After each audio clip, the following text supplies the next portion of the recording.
Siyempre, walang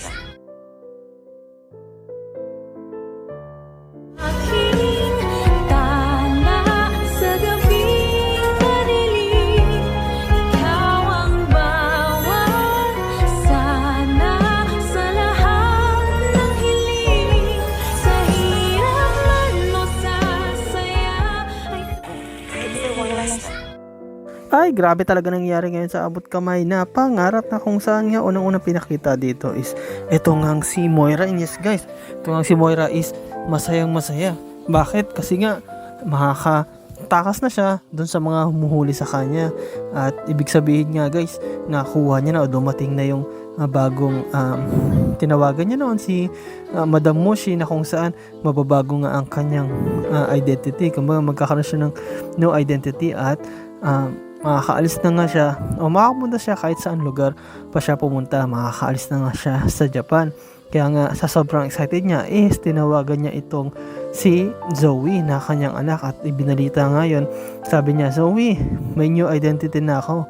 Kaya anytime makakaalis na ako ng Japan, anytime makapunta na ako kahit saan sa Pilipinas o kahit saan pang lugar na kung saan hindi na ako makakita o mahuli pa ng mga gustong magpakulong sa akin.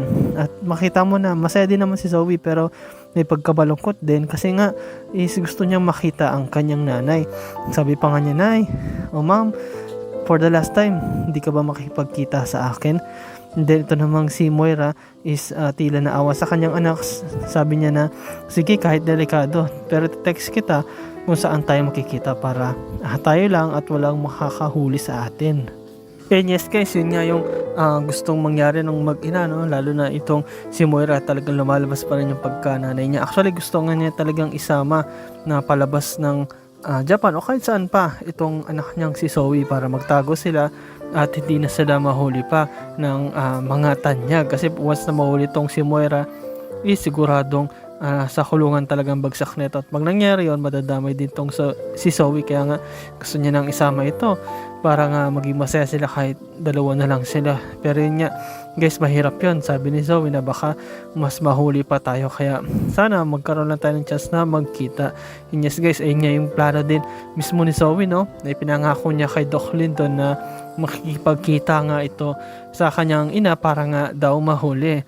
Sabi nga yun mismo ni Zoe na wag na lang sabihin kasi si Doc Lyndon gusto niya sabihin to kay Robert o dito nga kila Annalyn, pero sinabi mismo ni Zoe na wag na kasi pag madami siguradong mahalata tayo at baka makatakas pa itong si Moira. Kaya mas maganda isikreto mo na lang at dalawa na lang tayo. Yes guys, ayun yung proposal ni Zoe, pero itong proposal niya is mukhang hindi totoo. Kung sakali makapagkita man si Moira sa kanila at itong si Zoe is baka si Doc Lyndon pa yung mapahamak. Baka imbis na humahuli nila itong si Moira is gawin nila ang lahat para mapatahimik itong si Doc Lyndon. So delikado yun, no? So abangan natin guys kung anong mangyari, kung matutuloy ba yung pagkikita nito ni Moira at ni Zoe, at mapapahamak ba dito si Doc Lyndon o baka naman talagang huhulihin nila ito ngang si Moira, na kung saan nga delikado ito kasi talagang gumagawa ito ng para kumbaga ano na to kriminal o kumbaga pugante, na kung saan kailangan mahuli kasi delikado na baka gawin pa niya ang kasamaan sa ibang tao.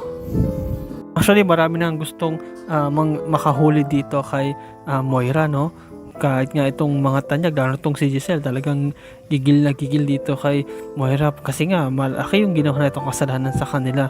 Kahit na mismo itong si Robert is gusto rin patayin si Don Pepe, kahit ito nga si Lynette is halos dinadamay pa nito ni Moira, no, sa kasamaan niya. At kaya nga actually kahit yung mga netizens gusto na mahuli itong si Zoe para manahimik na at makulong na. Pero ang pinakatanong nga dyan guys is paano kaya mahuli to si Zoe, kasi lagi na lang nakakalusot to, tapos lagi na lang siniswerte rin, lagi rin may mga connection. So mahirap talaga mahuli itong si Moira. Pero yun nga guys, no, abangan natin kung kailan at paano kaya mahuli to si Moira.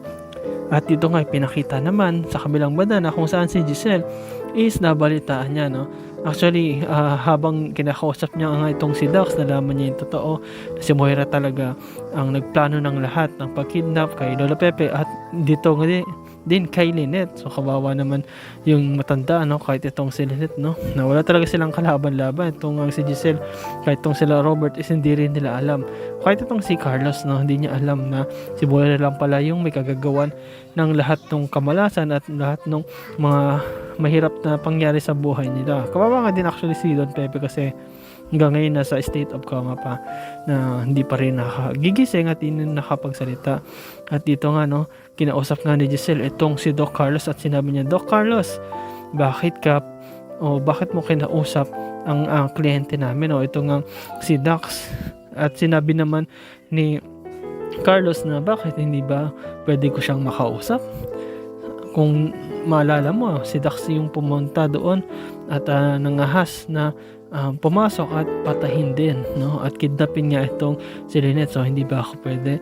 At nung narinig nga ni Giselle, hinayaan niya na lang na magsalita itong si Carlos kasi nga naintindihan niya rin na may point nga ito. At sinabi nga ni Carlos na wala naman akong ginawa, pero gusto ko lang naman makita yung taong may kagagawa ng lahat.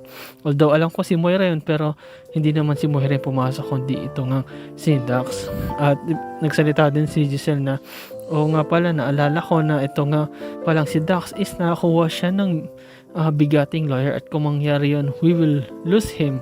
O sa madaling salita is pwedeng makalaya pa itong si Dax. At natatakot nga dun mismo si Giselle, no, kasi nga baka balikan sila, which is tama naman, no, delikado yung pag bumalik mamaya ito naman si Giselle yung kidnapin, ano. Pero yun nga, nagtataka din si Giselle na kung papaano nakakuha ng bigating attorney tong si Dax. Ngayon wala naman tong pera. At si Moira naman din is kasalukuyan nagtatago. Iniisip niya na maaring may kasabwat pa ito na mapera, pero kung isipin niya mabuti, no, si Carlos pala ang nagbigay doon ng bigating attorney, kasi nga kinausap to ni Dax at sinabi ni Dax na kapag ginawang pakulong ako, sigurado idadamay kita at sasabihin ko na ikaw isa sa kasama sa mga kasabwat. At kaya nga natakot din tong si Carlos, kaya nga ang ginawa ni Carlos is ibinigay yung gusto niya, which is bigyan siya ng attorney para makalabas ito ngang si Dax.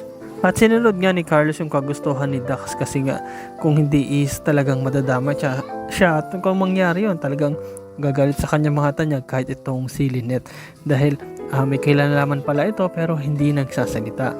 At dito nga guys, ipinakita din na ito nga si Annalyn, na pagbalik niya sa hotel is merong isang babaeng nagtatrabaho doon sa hotel na isang Japanese, at sinabi sa kanya, "Are you Zoe Tanyag?" Ngunit sinabi ni Annalyn, No, I'm not Zoe. My name is Dr. Annalyn Santos."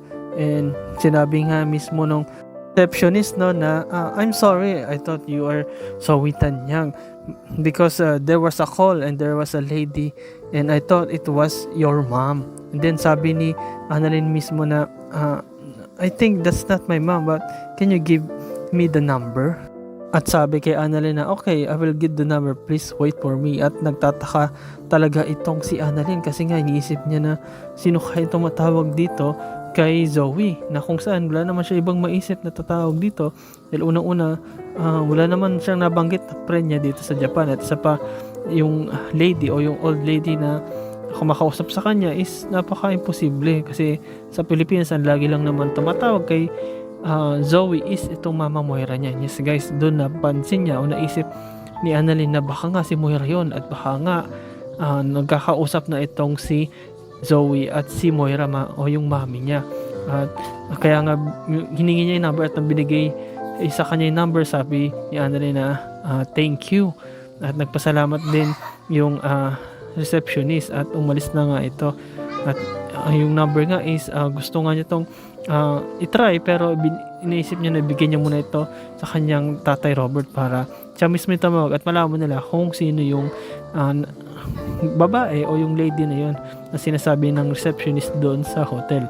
At kung sakaling si Moira ito is pwede na nilang mahuli o matunton kung nasan ito.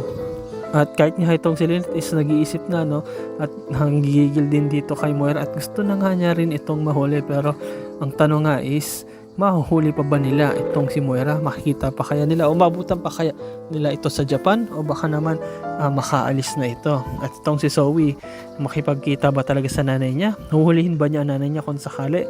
O baka naman sumama ito sa pagtakas? At itong si Doc Lindon, mahuhuli ba niya si Moira? O baka mapahamak siya? At ito namang si Giselle, ano kayong gagawin nila para hindi makawala itong si Dax? And yes guys, salamat sa panonood nyo sa aking channel, sa inyo pag-like, pag-comment at pag-share. At yun lang guys, ingat kayo palagi. Good night. Bye-bye.